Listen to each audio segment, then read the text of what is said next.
5G is a weapon. It's used by the military. Do you know these 5G millimeter wave technologies are used to scatter crowds?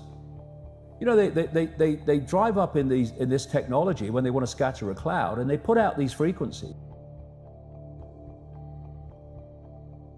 The world is aching for this information, and they're looking for answers to all these problems in the world. Are you feeling that more than ever? Oh, big time. I was looking around and observing people and observing events, and it was very clear that although there was not, you know, this vast number of people that were saying, oh, there's a conspiracy or whatever, they were uncomfortable about the world. They were uncomfortable about what was happening. They couldn't articulate why they were uncomfortable, but they didn't like it. They felt uneasy about it. And so I started out on this speaking tour to basically say to those people, this is why you're feeling uneasy, because this is why these events are happening. They're not random, they're happening by actually long planned design.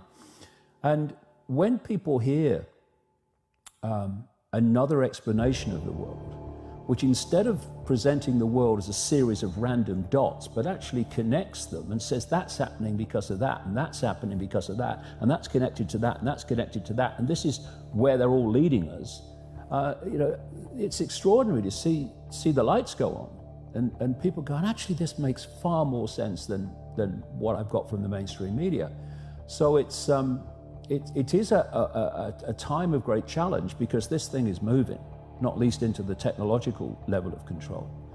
But, you know, there's such a difference between what you see in the mainstream, what you see coming from people who dominate the microphones, and what you get when you talk to people in the general population. That they do not see life the same way.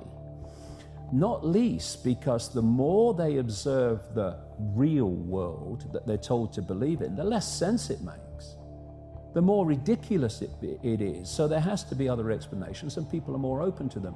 5G is a weapon. It's used by the military. Do you know these 5G millimeter wave technologies are used to scatter crowds? You know, they drive up in this technology when they want to scatter a cloud, and they put out these frequencies in a much higher power than 5G will be initially with us, but the same frequencies. And people scatter because they get the feeling their skin is on fire. Because the human body, including the skin, is an antenna. It interacts with frequencies, and it receives and transmits information. At the cutting edge of understanding of DNA, scientists know that DNA is a receiver-transmitter of information. And so we are electromagnetic, electrical organisms, transmitters and receivers of information. When our electromagnetic fields are in balance and harmony, we have health. We have psychological health, and we have physical health. The reason that this technological society is causing so much psychological and quote, physical disease is because these frequencies, technologically driven, and we live in this Wi-Fi world now, and all the phone masts and all the rest of it, these technologically generated frequencies are scrambling the balance of the human electromagnetic electrical communication systems. And if you scramble them, you create a state of disharmony, dis-ease, which plays through to physical and mental, emotional, psychological dis-ease. I say this to kids and anybody else. How long could you live without your smartphone? And then ask, what is an alcoholic? What, an alcoholic is someone addicted to alcohol? Yeah. Why is he addicted to alcohol? Because he can't stop drinking it. Yeah. But you can't put your phone down. And if you do, within a few minutes, you pick it up again because you're addicted to it. So Are you controlling that bit of technology in your hand, or is that controlling you? That's controlling you. So do you want your life controlled by a bit of technology? Do you want the rest of your life controlled by it? Or are you now going to go, I'm putting this down? The brain processes information electrically. It communicates with the cellular structure electrically. And it operates within a certain band of frequency.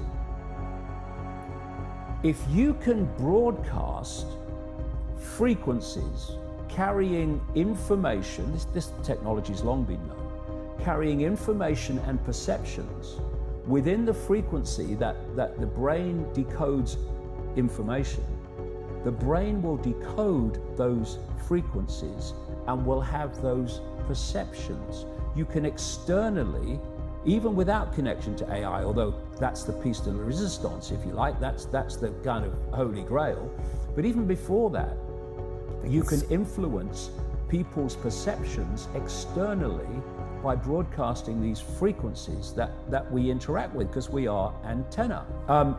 If technology is going to be the servant rather than the governor, it has to serve the interests of humanity, and humanity does not have to serve it. We're in a situation now where humanity is serving technology. And it will be serving AI. Increasingly, it is serving AI in its algorithmic expression. Every thought, every emotional response is a frequency. It generates a frequency, and it is of itself a frequency. Hate is a frequency, and it's different to love. You know, when you are in a room and there's lots of aggression and conflict and hatred, you feel it. What do people say? Oh God, you can cut the atmosphere with a knife in there. That is because the frequencies of hate and conflict have been so generated, they have changed the electromagnetic field of the room. Okay, so 5G is going to be weaponized against us potentially. Yeah, but the point being that they worked out the frequencies of various emotions, including rage and what have you. And basically, they can play across a community these frequencies without anyone knowing, and it starts to have an effect. And you find there is very, very little that won't wait till you're on a landline, and you can have a proper conversation with someone without this burning your brain and without you constantly on it. Because what is happening, and this cabal knows this, for a very long time, indeed right up to recent times, science believed that once the brain was formed, that was it. That's how it stayed. Now they know it's very different through this thing they call brain placidity. Brain placidity means the brain is changing in the way it processes information and the neuron networks it creates to process information on the basis of information received. So what we've had in this very short time is the human brain bombarded with digital electrical stimulus that it's never experienced before. 5G doesn't travel well because of the nature of its frequency. So instead of big towers, as we have now, broadcasting these frequencies long distances, it won't do that. And it doesn't go through solid objects, what we call solid objects, very well either. So to overcome that, there are going to be boxes broadcasting 5G, this weapon, down every street, all over the world. You're talking phenomenal numbers of these boxes, broadcasting like on the lamp standard outside your children's bedroom and stuff, broadcasting this stuff. There's no way you'll be able to go where you won't be in a field of 5G. It's changing the human brain. It's changing the way the brain processes information, and how we process information dictates our perception of reality. And people might not realize why they're feeling it, but they start to feel it. And then what they do is they trigger that with an event, maybe some guy is attacked by the police or something, or somebody's arrested for something they didn't commit, and now there's the trigger. The blue touch paper's been lit of this manufactured frequency-driven rage, and you have mass riots and what have you, and people do things that they wouldn't normally do. And you can make people depressed. You know, the American military, they've admitted this. They have technology that fires frequencies at the enemy that basically breaks the enemy's spirit, so they give up and put their weapons down, because you're not supporting them going down this road of technological control. So when people say there's nothing I can do, I'm just little me, first of all, you're not little me, that's just a perception of yourself. But there's endless things we can do. The question is, are we going to do them? And that answer to that question will decide if we end up in this technological dystopia or whether we don't. And we better start making the choice quick, because it's moving fast.